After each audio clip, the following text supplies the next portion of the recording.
오늘 이야기를 나누기에 앞서 간단한 실험을 해보겠습니다.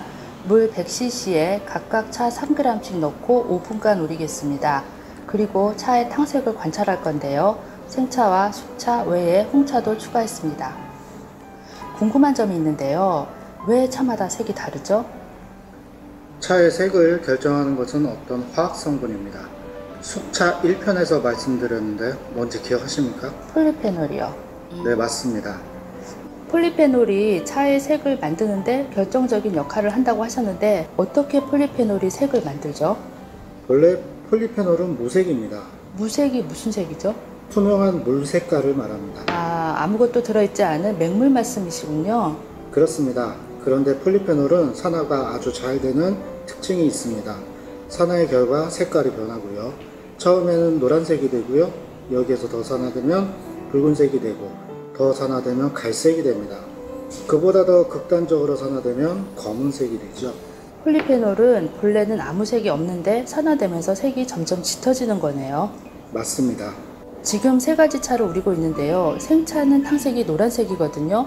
그럼 이 중에서 폴리페놀이 제일 적게 산화된 건가요? 생차를 만들 때는 폴리페놀의 산화가 매우 적습니다.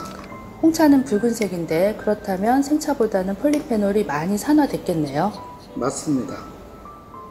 숙차는 탕색이 홍차보다 더 진하네요. 숙차 1편에서 생차의 탕색은 노란색이고 숙차의 탕색은 붉은색이라고 하셨는데요. 생차, 홍차, 숙차를 우려놓고 보니 홍차보다 숙차의 색깔이 훨씬 더 진하네요. 더 어두운 붉은색이에요. 사실은 완전히 붉은색은 아니고요. 젓갈색이라는 표현이 더 맞습니다.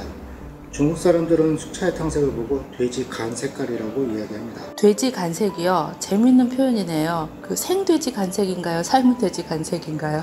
당연히 생간입니다. 네, 생돼지 간색이군요. 네, 알았습니다. 보통 홍차를 완전 발효차라고 하잖아요. 근데 홍차의 탕색보다 숙차의 탕색이 훨씬 더 진하거든요. 그러면 숙차는 완전 발효차인 홍차보다 더 발효가 된 건가요? 그렇습니다. 홍차를 만들 때 발효라는 과정이 있습니다. 그 시간이 대략 12시간에서 15시간 정도 됩니다. 상당히 오래 발효하네요. 그런데 보이차는 훨씬 더 오래, 보통 40일에서 60일 정도 발효합니다. 대충 계산해도 100배 가까이 차이가 나는군요.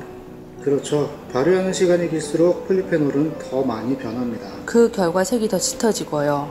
맞습니다. 그런데 본래 발효는 미생물이 작용하는 거지 않나요? 그렇죠.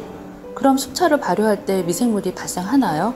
숙차 1편에서 말씀드렸는데 숙차를 발효할 때 모차에 물을 뿌립니다. 그러면 습도가 높아지고 점차 미생물이 많아집니다. 습도가 높아지면 왜 미생물이 많아지나요? 건조한 환경보다 습한 환경이 미생물이 살기에 더 좋습니다. 집 화장실이 겨울엔 쾌적한데 여름 장마철에는 간혹 곰팡이가 피는 경우가 있지 않습니까? 습도가 높아지기 때문입니다. 그래서 모차에 물을 뿌리고 기다리면 습도가 높아지면서 미생물이 살기 좋은 환경이 되는 거군요.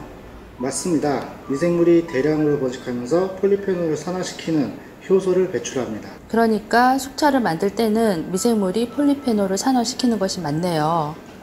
예, 맞습니다. 오늘은 여기까지 하겠습니다.